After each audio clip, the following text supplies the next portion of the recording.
Okay, તો હવે આપણે આ વિડીયોમાં જે સેલ્સમેન અથવા એડમિન પર્સન પેમેન્ટ કલેક્શન કરશે અને એની સોફ્ટવેરમાં ડાયરેક્ટ એન્ટ્રી કઈ રીતના થશે એ જોઈએ. તો સૌપ્રથમ હું અત્યારે એક સેલ્સમેનથી લોગિન થયો છું. એમાં અહીંયા ઓપ્શન આવશે આઉટસ્ટેન્ડિંગ. અહીંયા આઉટસ્ટેન્ડિંગ પર ક્લિક કરશું. પાર્ટી પાર્ટીમાં આપણે સિલેક્ટ કરીએ. અહીંયા જે સેલ્સમેનની જેટલી પાર્ટી અસાઇન હશે સોફ્ટવેરમાં એટલી જ પાર્ટી એને શો થશે, બીજી પાર્ટી શો નહીં થાય. એટલે એ એકવાર મેપિંગ કરાવી દેવાનું. અહીંયા પાર્ટી સિલેક્ટ કરશું એટલે એનું જે આઉટસ્ટેન્ડિંગ હશે એ આ રીતના તમને બતાવશે. નીચે બિલ વાઇઝ બતાવશે, અહીંયા ઉપર મંથ વાઇઝ પણ આવશે કે સપોઝ માર્ચ મહિનાનું પેમેન્ટ કલેક્ટ કરવું છે તો અહીંયા માર્ચ, એપ્રિલ આ રીતે ટિક કરશો એટલે એના બધા બિલ ટિક થઈ જશે. એ રીતે ન કરવું હોય અને ટોટલ લમસમ અમાઉન્ટ ધારો કે જે રીતે આપણે સોફ્ટવેરમાં કરીએ છીએ કે સપોઝ પાર્ટી આપણને 51,000 આપે છે તો આ રીતે 51,000 કરવાથી 51,000 સુધીના જે બિલ હશે જૂના બિલથી નવા બિલ તરફ એ એડજસ્ટમેન્ટ થઈ જશે. આપણે અત્યારે ટેસ્ટિંગ માટે આ બે પેલા બિલ લઈ લઈએ છીએ. સેવ કરશું. સેવ કરીએ એટલે અહીંયા રિમાર્ક પૂછે, કંઈ નોટ્સ લખવી હોય તો નોટ્સ લખી શકાય. પેમેન્ટ મોડ આવશે, કેશ છે, બેંક છે કે યુપીઆઈ છે.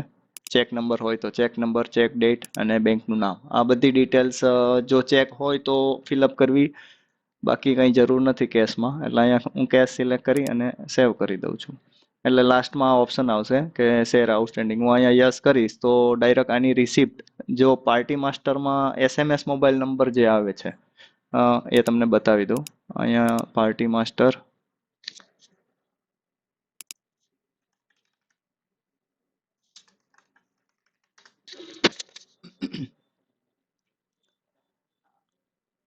આ જે મોબાઈલ નંબર છે અહીંયા મોબાઈલ નંબર તમે એડ કરી દેશો તમારા પાર્ટી માસ્ટરમાં તો પછી આ નંબર ઉપર એ પેમેન્ટની રિસિપ્ટ જતી રહેશે. એટલે ત્યાં પાર્ટી માસ્ટરમાં જે એસએમએસ મોબાઈલ નંબર છે એ ઘણી અગત્યની વસ્તુ છે તમારા માટે.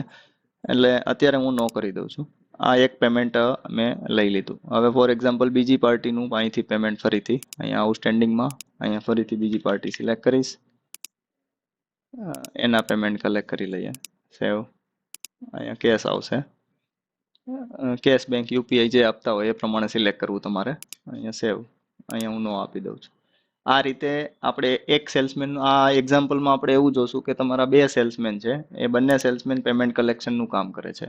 એકનું આપણે પેમેન્ટ કલેક્ટ કરી લીધું. હવે ફોર એક્ઝામ્પલ આ જ રીતના બીજા સેલ્સમેનની એન્ટ્રી કરી નાખીએ.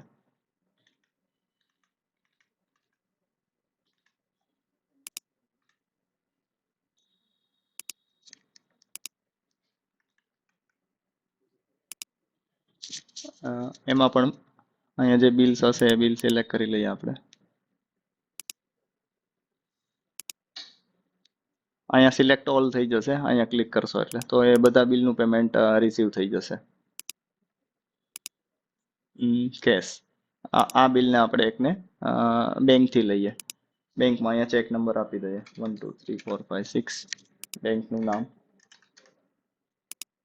ચેકની ડેટ.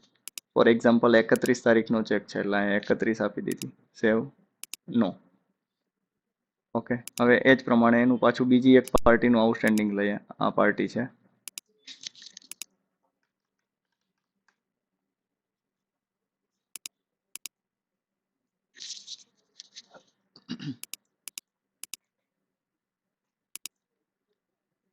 આનું પેમેન્ટ આપણે કેશમાં રિસીવ કરીએ. તો આ પ્રમાણે તમારા સેલ્સમેન પેમેન્ટ કલેક્ટ કરી શકશે એપ્લિકેશનમાં.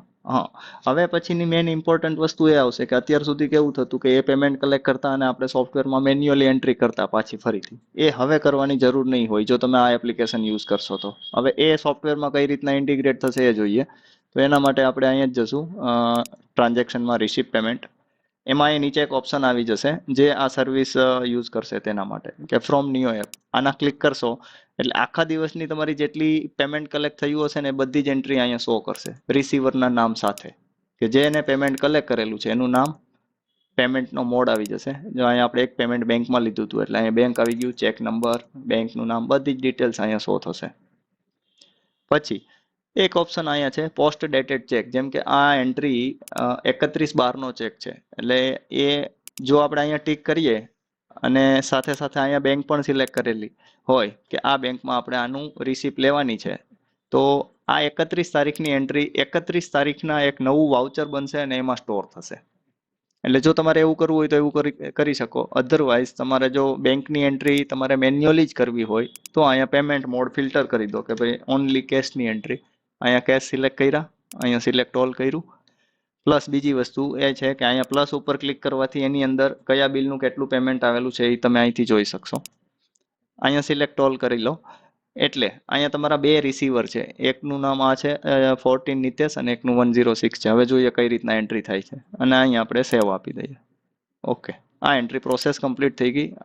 જેટલી એન્ટ્રી થઈ ગઈ છે સોફ્ટવેરમાં મોબાઈલ એપ્લિકેશન 3 એ નીકળી જશે. આ એક પેન્ડિંગ છે, આ એઝ ઇટ ઇઝ આપણે રહેવા દઈએ કે ભાઈ ફોર એક્ઝામ્પલ આપણે એવું કન્ઝ્યુમ કરીએ કે બેંકની એન્ટ્રી આપણે મેન્યુઅલી કરશું અથવા જે તે દિવસે કરશું 31 તારીખ.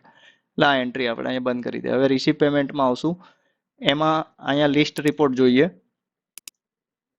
અહીંયા તમે જોઈ શકો છો પહેલા વાઉચરમાં ઓટોમેટિક તમારું જે રિસીવર છે એના વાઇઝ વાઉચર બની ગયું છે. અહીંયા